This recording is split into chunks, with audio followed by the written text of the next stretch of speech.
is your relationship with time? Are you wired and tired, stressed and overwhelmed, busy and going nowhere? Or just want to scale your business?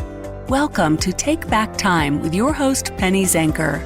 Penny focuses on books, strategies, tools, and tips to help you work smarter and approach your time more strategically. As a result, you can have more energy, focus, and get more done in less time. Be more efficient and effective. Get ready to take back time. So I hope you enjoyed this replay, and I highly encourage you to be thinking about the questions that David posed. This week's guest is David Corbin, and he's going to share his unique techniques to confront, examine, and fix the problems. David Corbin is an author, speaker, mentor, and advisor who's coined the phrase illuminating the negative as the best approach to resolve challenges.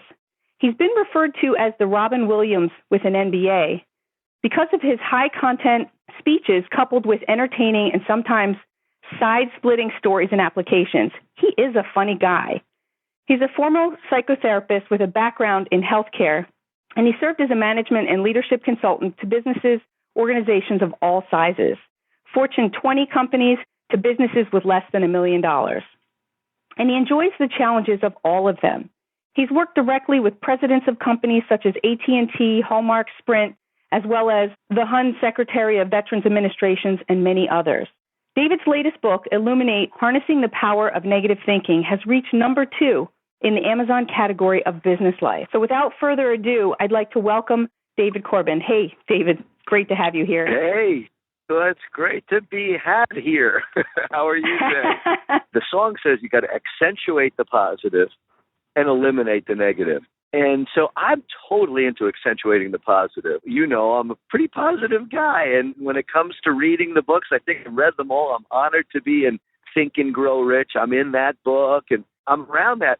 We also need to just not eliminate the negative. We need to illuminate it and see what's in the way. What are these obstacles? We can't stick our head in the sand. So, you know, thank you for that cool intro. And you and I are philosophically really aligned, is that we got to get real and see what these things are, right?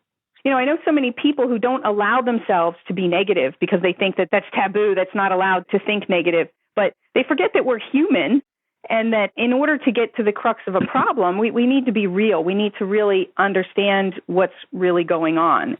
I had a problem recently. Can I share it with you, doctor? Thank you.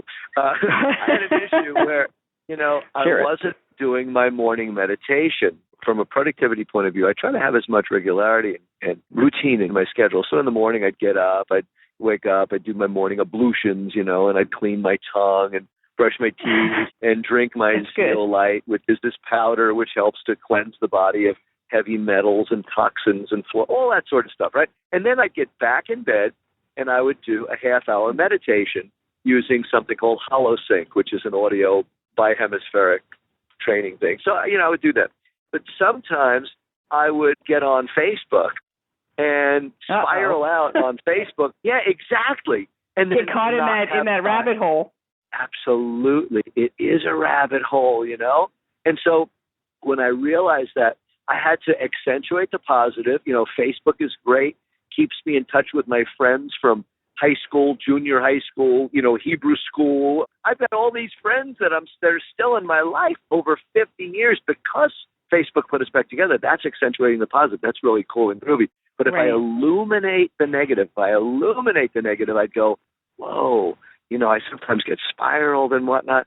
So a lot of people would go, well, you know, the positive is so good, I'm just going to focus in on that because I'm in touch with these people and that people. But they don't look and allow themselves to illuminate the negative. So when I did that, I went, okay, cool. I'm going to limit myself to 2 times a day to go on Facebook. And one of those times a day, guess what, is not going to be in the morning so that I spiral away. So that's an example of just like illuminating and going, you know, where is this getting in the way? And the model is quite simple. You know, you got to face it. You know, if I face the problem that I'm not doing my morning meditation and I look at, you know, I follow that out into the future. So face it is number 1, step number 1. Then follow it is, okay, what's causing it? Let's look backwards. Well, what's causing it is I'm doing the Facebook. if I follow it into the future, it's like if I don't do my meditation, my day's not going to go as smoothly. I'm not going to be as productive. I'm not going to be as present. I'm not going to be as healthy. There's going to be cortisol, weight gain, and all that kind of crap. So face it, follow it, and then fix it. Third step is fix it. Fix it is, okay, modify the times at which I'll allow myself to use Facebook. That's a simple example of the Illuminate model. And Penny, as you know, people have gotten profound results from Fortune 20 CEOs and cabinet members to people who run very small businesses, just applying the simple model, being aware of it and being attentive to it. You get great results. And awareness is power, right? And that so many times that people are stuck in their excuses. I say that that's one of the biggest time wasters that actually exist is excuses, because people get so caught up in it. And it's important just to take a look at it for what it is. As you said, see, accentuate the positive. I like the way that you said that is recognize both the pros and the grows. As my mentor, Steve Linder, would say, that here you were able to come up with be able to still utilize Facebook, right, in the positive way that it brings you, but you've set some boundaries around it and making sure that you're doing the activities that are right for you at the right time. Those are some real key learnings for people to be able to take away, because so many times we don't have boundaries and rules for the way that we do things. And just by bringing in a few boundaries and rules would help us to be that much more efficient and effective. Yeah, I agree. And I love the pros and grows that your mentor, I love the concept. Okay, pros and grows, that's really cool. And it's like in that song, win some and learn some instead of win some and lose some, you know? Yeah, I like it. The other one thing is awareness, yes, is important.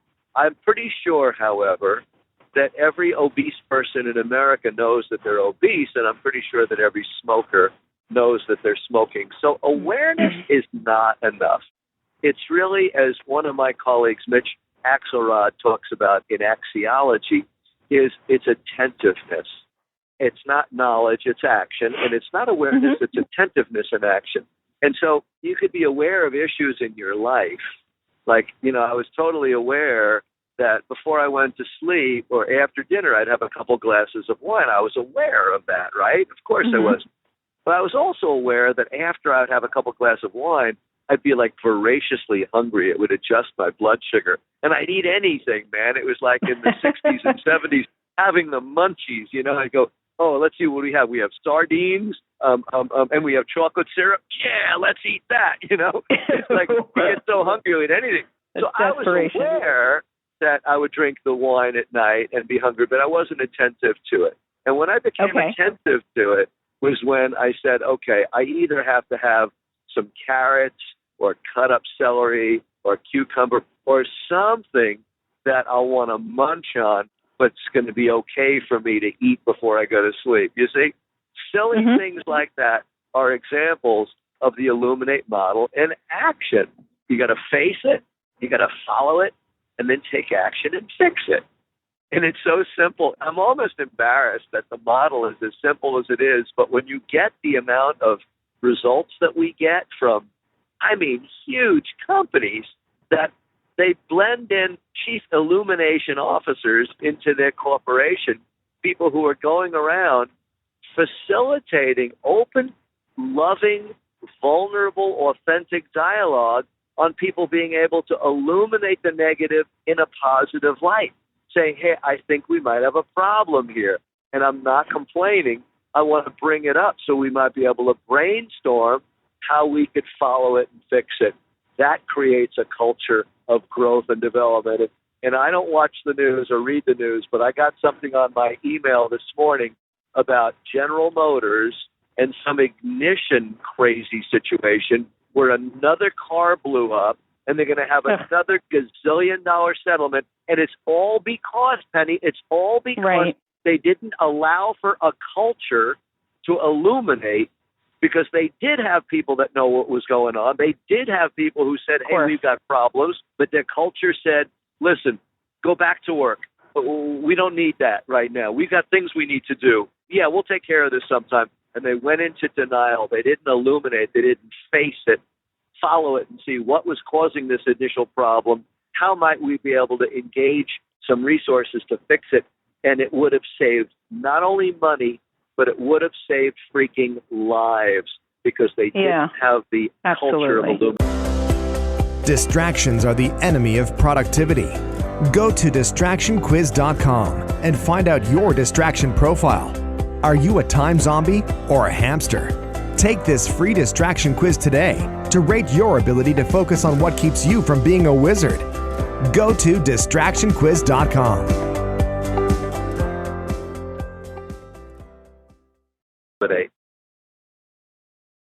Well, let's talk about that. I'm glad you brought that up because this is what I was thinking too, is the first part is the hardest, is the facing it. So what are some of the challenges that you've seen and how do you help people to face it? Because I think that's probably the biggest hurdle. Right now, jot down 2 things that you're really not facing in your business or life that if and when you do, and then you're aware of it and you get working on it, it's going to shift your productivity, profitability, success, happiness, health, whatever. What are 2 things you're not facing? And most people go, I don't know. And I say, and if you did know, write down those 2. And they always find them. They always find 2. They always find them. And one of those 2, I can assure you, becomes a leverage point to their accomplishments and of success, happiness, freedom, health, ego, peace of mind, whatever it is, you see. And so Absolutely. I begin with the question, what is it that I'm not facing that's holding me back? That is the starting point to greatness. And Absolutely. by definition, it changes it almost like from objectivity to subjectivity and subjectivity to objectivity. It automatically goes, oh, crap, that's right. And then very often, they'll go right back to sleep at the wheel and not think about it. But I take it the next step and say, okay, let's look at that and let's follow that into the future. If you keep living that way, what's going to happen? And people start getting a visceral experience of, oh, crap, I don't want that to happen. It's like 2 years ago, I weighed 189 pounds. That's obese for a guy who's 5'5.5".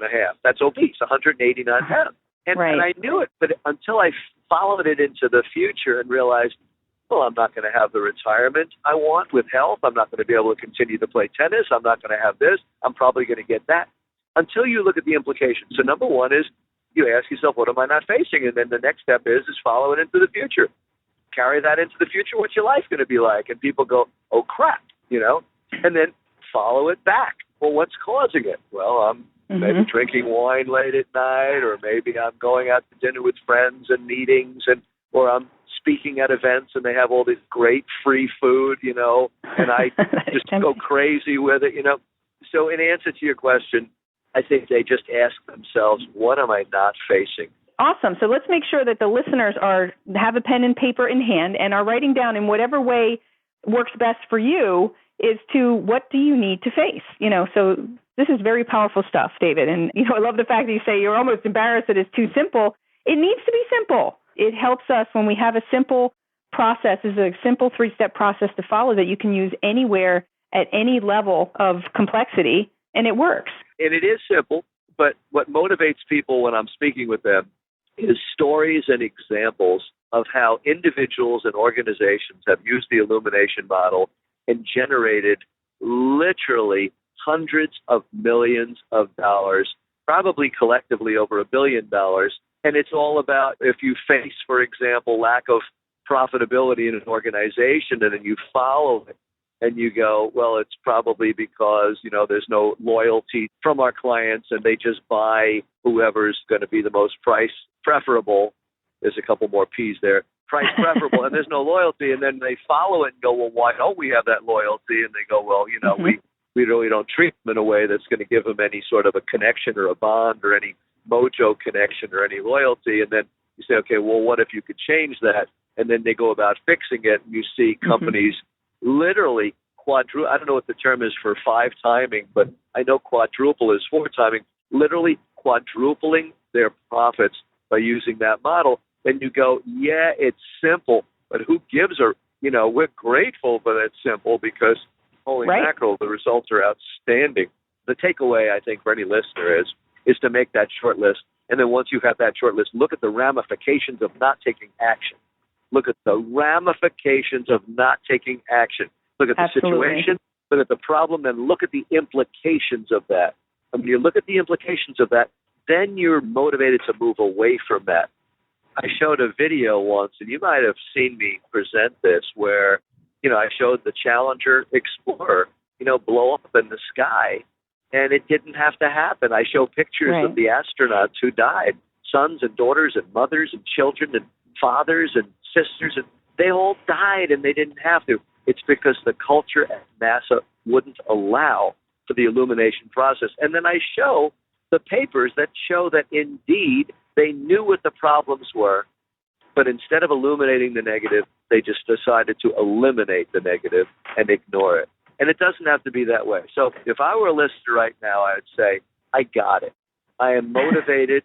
I got it. I am now going to make a list of some of the things that I've been denying, or that I've been suppressing, or that I've been just hiding and eliminating. I'm going to put them up there, and I'm going to commit myself to illuminating, ask myself, what is it that I'm not following, I'm not facing?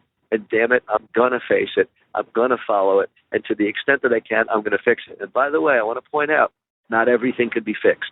Not everything could be fixed. It might be mitigated. It might be modified. It might be contained, but it can't all be fixed. I may not have any of the resources of time and money and even know-how to fix it, but I don't want it to get lost. I want to keep it on the grease board, put it on the flip chart, for when we do create those resources, we can get our butts to work and do that. So no, I'm not breeding a community that says only bring me problems that you have a solution for.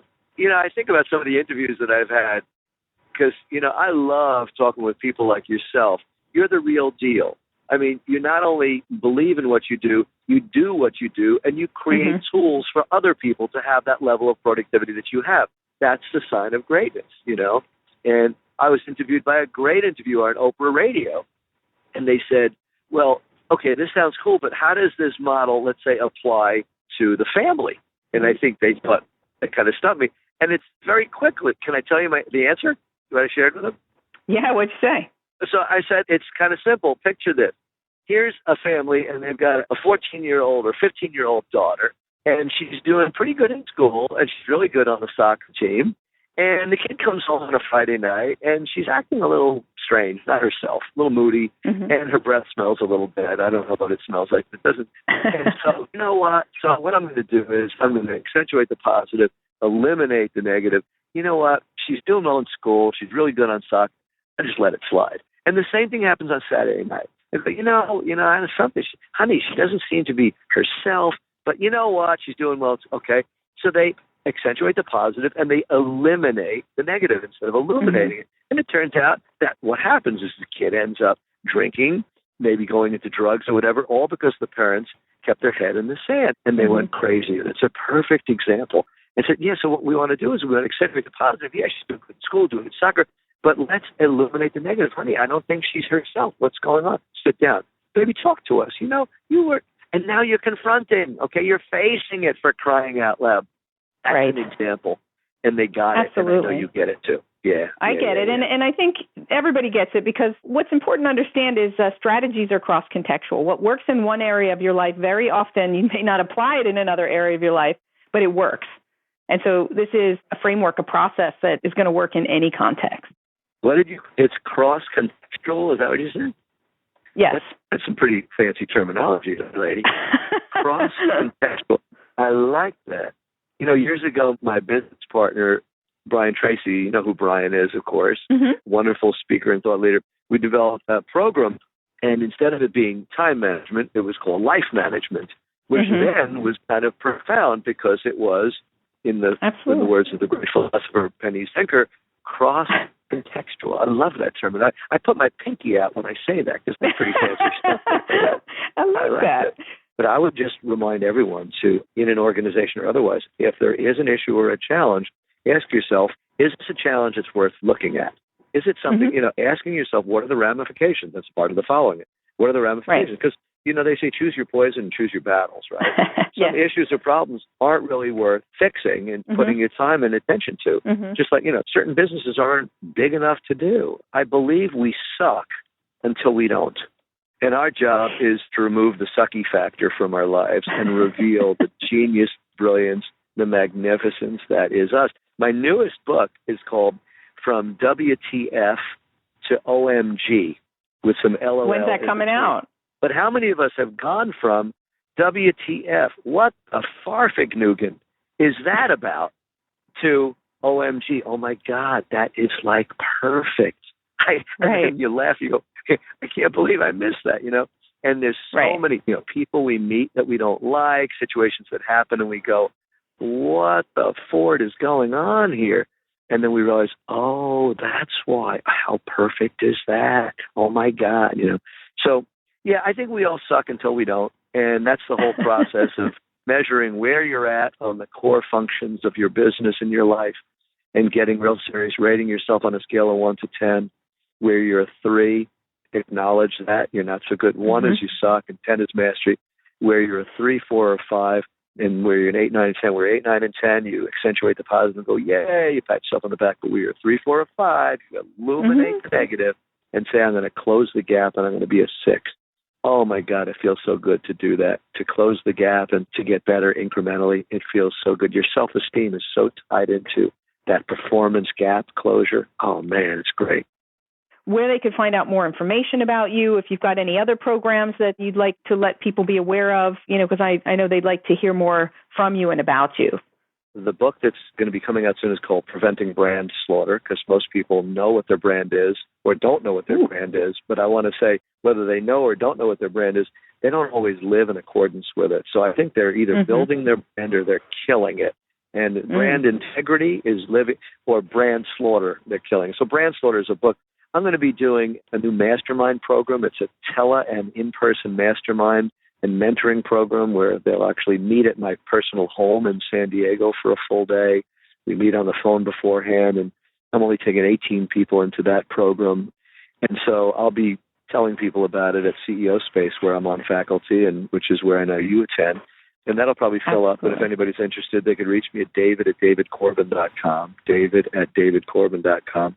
And other than that, I don't really promote anything. I just be who I be and attract people happily and mentor magnificent people, and I live a good life. I just want to tell people who are listening here that if there are any of those spaces left, you're going to want to grab those because, I mentioned earlier a comment from one of my mentors. I have many mentors, and, you've mentored me in the past at CEO Space, and I love that. Coming back to the real is I always knew that any feedback that you would give me and any of our discussions were going to be real. You were really going to go to the core and serve me. So I know that anybody in this program is going to be well served to be mentored and coaching together with you. So definitely contact David at david@davidcorbin.com. He's awesome. You've heard it here. He's funny. He's fun to be with and also very productive. David, thank you so much for being here today and illuminating the audience on your program and the process, because I think it was really valuable for the people who are listening.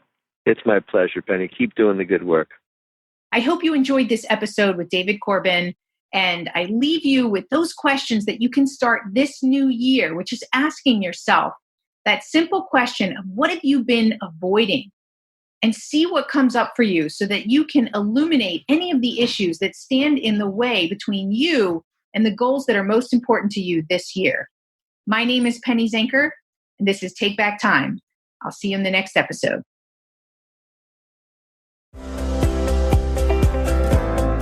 Thank you for listening. Today's topic is another opportunity for you to put the knowledge you learned into practice. Tune in again next week for more strategies that will help you have more energy and focus to get more done in less time, so you can continue to take back time.